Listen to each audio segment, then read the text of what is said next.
ઉત્તર ગુજરાત સહિત અમદાવાદમાં મેઘરાજાએ ફરી જોરદાર બેટિંગ શરૂ કરી છે। કડી, મહેસાણા, બેચરાજી અને આસપાસના વિસ્તારોમાં સતત ધોધમાર વરસાદ વરસતા જનજીવન પ્રભાવિત બન્યું છે। અમદાવાદના જગતપુર વિસ્તારમાં પણ ભારે વરસાદને કારણે રસ્તાઓ પર પાણી ભરાઈ ગયા છે અને દ્રશ્યતા નોંધપાત્ર રીતે ઘટી છે। વરસાદના કારણે ખાસ કરીને ટુ વ્હીલર ચાલકોને સામેનું સ્પષ્ટ ન દેખાતા ભારે મુશ્કેલીનો સામનો કરવો પડી રહ્યો છે। અનેક નીચાણવાળા વિસ્તારોમાં વરસાદી પાણી ભરાવાની સ્થિતિ સર્જાતા વાહન વ્યવહાર ધીમો પડ્યો છે। હવામાનમાં ઠંડક પ્રસરી હોવા છતાં સતત વરસાદને કારણે લોકો સતર્ક બનીને અવરજવર કરી રહ્યા છે। તંત્રએ પણ વાહન ચાલકોને ધીમી ગતિએ અને પૂરતી સાવચેતી સાથે વાહન ચલાવવાની અપીલ કરી છે, કારણ કે આગામી કલાકોમાં પણ વરસાદ યથાવત રહેવાની શક્યતા વ્યક્ત કરવામાં આવી રહી છે। જી હા, જેવી રીતે અમદાવાદ સહિત ઉત્તર ગુજરાતમાં વરસાદ ખાબક્યો છે, ત્યારે જગતપુરમાં રસ્તાઓ પર પાણી ફરી વળ્યા છે। પાણી ભરાતા વાહન ચાલકોને ભારે હાલાકીનો સામનો કરવો પડી રહ્યો છે। નીચાણવાળા વિસ્તારોમાં પણ પાણી ભરાયા છે, ત્યારે વરસાદથી વાહન વ્યવહાર પ્રભાવિત થયો છે।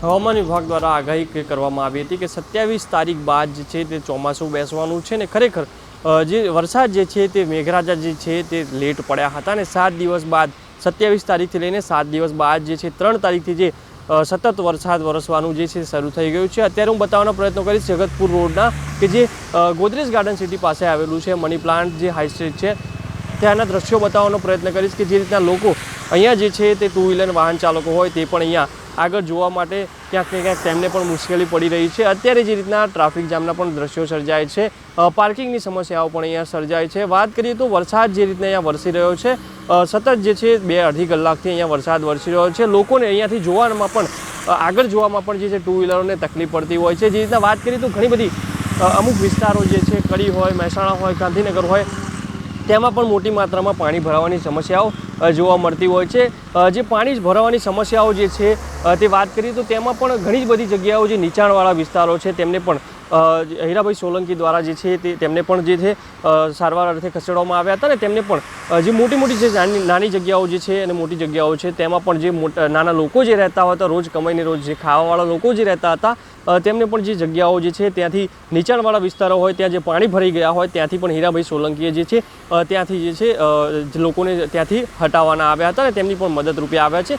કડી જે છે કડીના લોકો પણ ત્રાહિમામ થઈ ગયા છે કે જે નીચાણવાળા વિસ્તારો છે સોસાયટીઓમાં પણ પાણી ભરાઈ ગયા છે। અમદાવાદની વાત કરીએ તો અમદાવાદમાં પણ અસલાલી જે વિસ્તાર છે તેમાં પેટ્રોલ પંપ હોય અને શાળાઓ જે હોય તેમાં પણ ક્યાંક ને ક્યાંક વરસાદ જો વધારે પડશે તો તેમાં પણ ઘણી બધી જગ્યા એવી છે કે ત્યાં પાણી ભરાઈ જાય તો સ્કૂલો પર રજા આપી દેવી પડશે। નાસિકમાં પણ હાઈ એલર્ટ આપવામાં આવ્યું છે। નાસિકમાં પણ આજે જે છે તે સ્કૂલોમાં રજાઓને સરકારી જે કામકાજ હોય છે તેમાં પણ રજા આપી દેવામાં આવી છે। કેમેરામેન પ્રવીણ દવે સાથે સ્મિત ઉપાધ્યાય।